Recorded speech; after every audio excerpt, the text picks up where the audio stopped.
Salve, salve, juventude, firmeza total. Então, estamos aqui para continuar nosso estudo sobre os gases, né? E hoje a gente vai terminar o estudo dos gases conversando um pouquinho sobre difusão e efusão gasosas. Então, esses dois processos aí, eles foram propostos pelo químico escocês Thomas Graham, lá no século XIX, né? E aí ele falava que um gás sempre tem a tendência de atravessar pequenos orifícios presentes em uma matéria no estado sólido. Quanto maior é a massa da molécula do gás, maior é a sua dificuldade em atravessar os orifícios da matéria sólida, beleza? Então, quanto for maior a massa molecular do gás, né, maior vai ser a molécula, e aí, consequentemente, mais difícil vai ser dele passar pelos orifícios.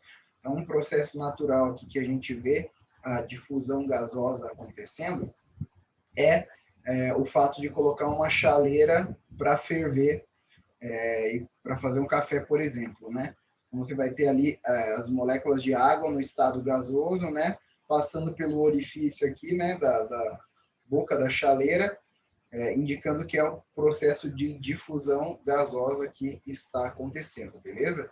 E aí a gente viu que quanto maior for a molécula, mais difícil vai ser desse processo acontecer. Beleza?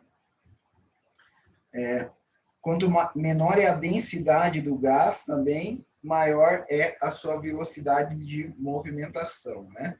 Então, se o gás tem uma massa grande, né, ocupando um determinado volume, ele vai ser um gás bastante denso, né?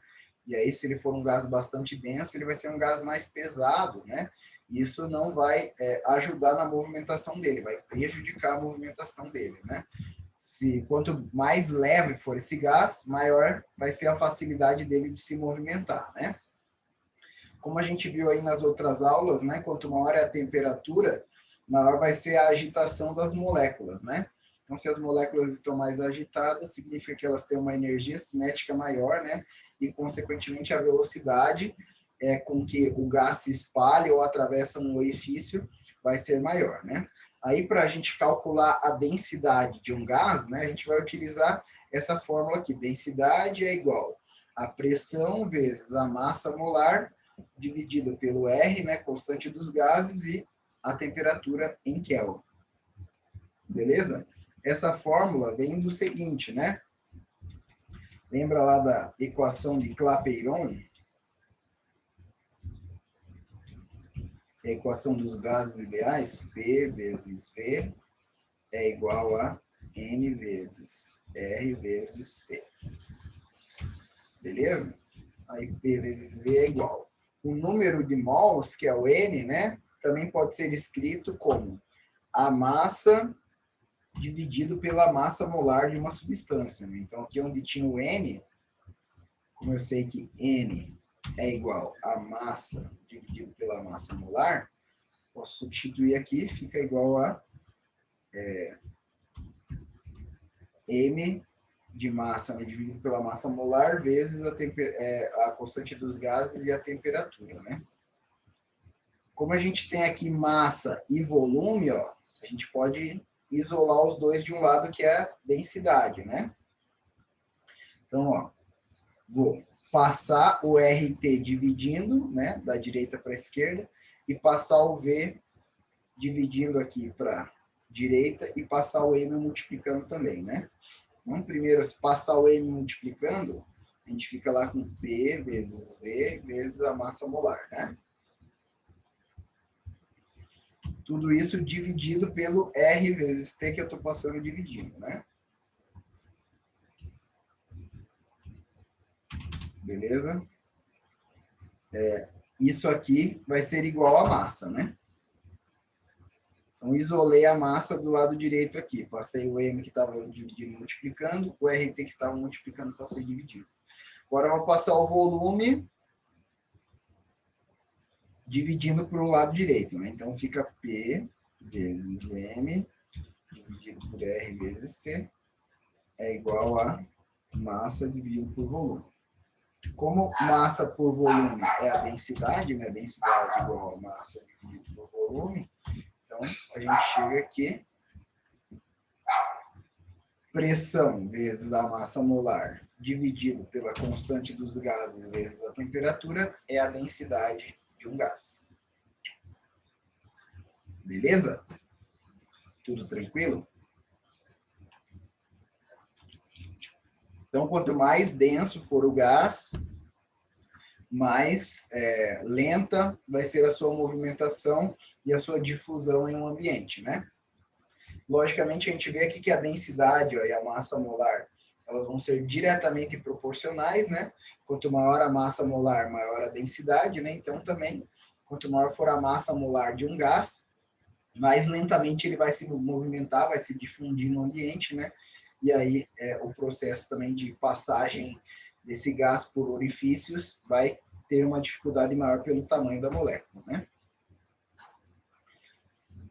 Então, diferença entre difusão e efusão. Então, difusão é um fenômeno físico, né, que é explicado ali pela capacidade de um gás de se difundir, né, de se espalhar por um espaço, né, e ocupar todo o volume dele, né? Então, quando a gente observa lá o escapamento dos carros, né, a gente vê aquela mistura de gás carbônico e água saindo ali do escapamento e se difundindo na atmosfera, né? Então, ele acaba se espalhando por toda a atmosfera e formando uma mistura homogênea. Beleza? Além disso, a gente pode definir ainda a difusão como a capacidade de um gás, né, de se misturar com outro e formar uma mistura homogênea gasosa. Então, os gases ali, sempre que eles se misturarem, eles vão formar misturas homogêneas, independente da proporção, né? E esse fenômeno, então, é explicado aqui pela difusão. Então, a difusão é o espalhamento de um gás por um determinado ambiente, né? Fazendo com que o gás ocupe todo esse volume e forme uma mistura homogênea, né? Se for vários gases. Já o processo de efusão é a travessia de um gás por orifícios existentes nas paredes de um determinado recipiente, né? Então, isso aqui a gente observa quando uma bexiga murcha sozinha mesmo, sem furar, né? Ela vai ter pequenos orifícios aqui, vai ter o processo de efusão acontecendo que vai causar o esvaziamento da bexiga. Acontece também com pneus, né?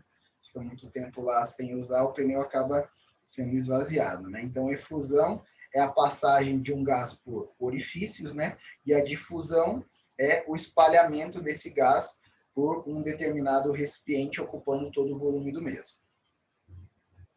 Beleza? Tudo tranquilo? E aí, para a gente calcular a velocidade, tanto da difusão quanto da efusão, a gente vai ter as formulinhas aqui da lei de Graham, né? Então, a velocidade de difusão e efusão de dois gases misturados em um recipiente vão ser sempre inversamente proporcionais ao quadrado das suas densidades relativas ou das suas massas molares. Beleza? Então, velocidade é inversamente proporcional à densidade do gás ou à sua massa molar também. E a gente vai poder utilizar essa formulinha para fazer algumas contas. Por exemplo, esses dois exercícios aqui, ó. Exercício número 1. O gás hidrogênio atravessa um pequeno orifício com velocidade igual a 5 litros por minuto em uma determinada pressão e temperatura. Qual é a velocidade em que o oxigênio atravessa o mesmo orifício na mesma pressão e temperatura em litros por hora? Vou copiar ele para o Word aqui que vai ficar mais fácil da gente fazer essa relação. Então tá aqui o nosso exercício. Então, primeira coisa, ó, ele quer a nossa velocidade do gás oxigênio em litros por hora. Então, antes de aplicar na lei de Graham, eu já vou transformar aqui essa velocidade do H2 de litros por minuto para litros por hora, né? A gente tem a velocidade do H2, 5 litros por minuto. Beleza? Então, em uma hora, né? Só multiplicar por 60, vamos ter 300 litros por hora. Beleza? Essa é a velocidade de difusão do H2. A gente tem também a massa molar do H2, né?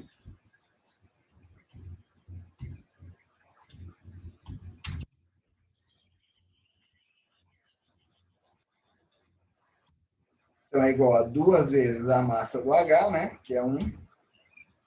Então, é igual a 2 gramas por mol. Beleza? A velocidade do O2 é o que a gente quer saber, né? Que é interrogação. E aí a gente tem a massa molar do O2, né?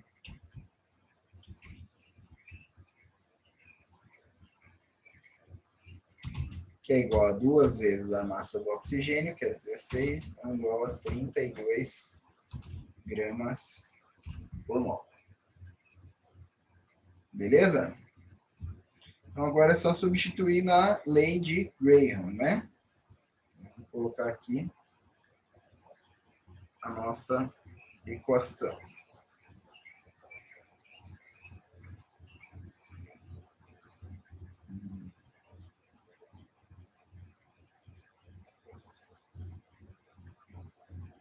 Vou colocar a fração primeiro aqui, né?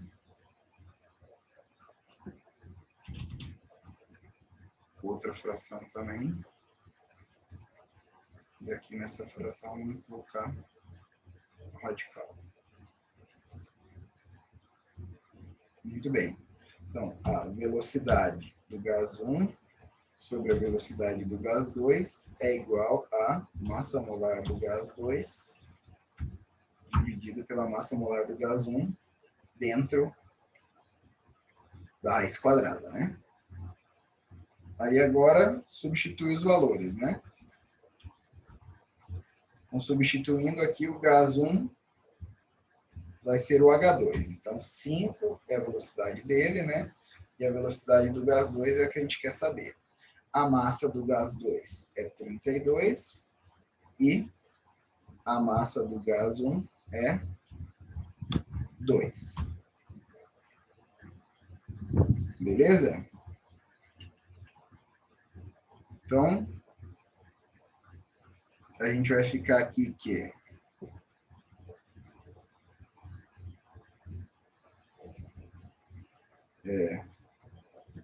aqui, né? 5 sobre V2 é igual a raiz de 32 sobre 2, que é raiz de 16, perdão.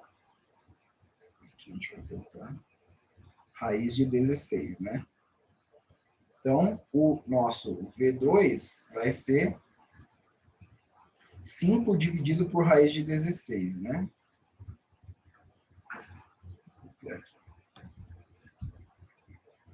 Só inverte o V2 e o raiz de 16 de lugar. Né? Beleza? Então, nossa V2 vai ser igual a... Pegando a calculadora aqui, 5 dividido por, abre parênteses,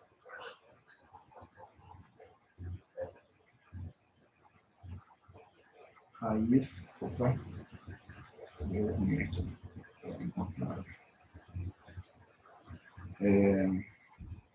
16, raiz. 5 dividido por 4, né? Que é a raiz de 16. Então, a gente vai ter que nosso V2 é igual a 1,25 e a unidade é em litros por hora também. Tranquilo, pessoal? Beleza. Para finalizar, então, o último exercício aqui, ó.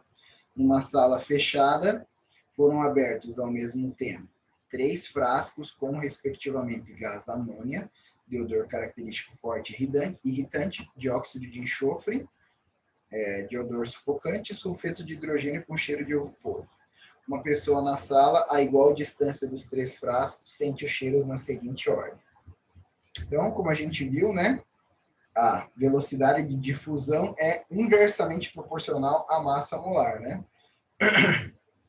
Então, aquele que tiver a menor massa é o que vai se difundir mais rápido. Então, a pessoa primeiro sentiria o cheiro da amônia, né?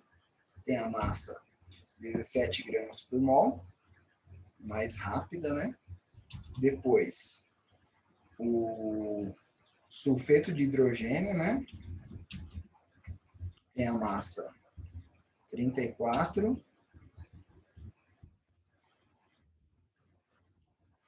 E por último, a gente vai ter o dióxido de enxofre, né? Que é o que tem a maior massa desses três compostos, então aqui vai se difundir mais lentamente. Beleza, pessoal? Espero ter ajudado vocês a entender um pouco mais sobre difusão e efusão gasosa. Obrigado, até a próxima. Um abraço. Tchau, tchau.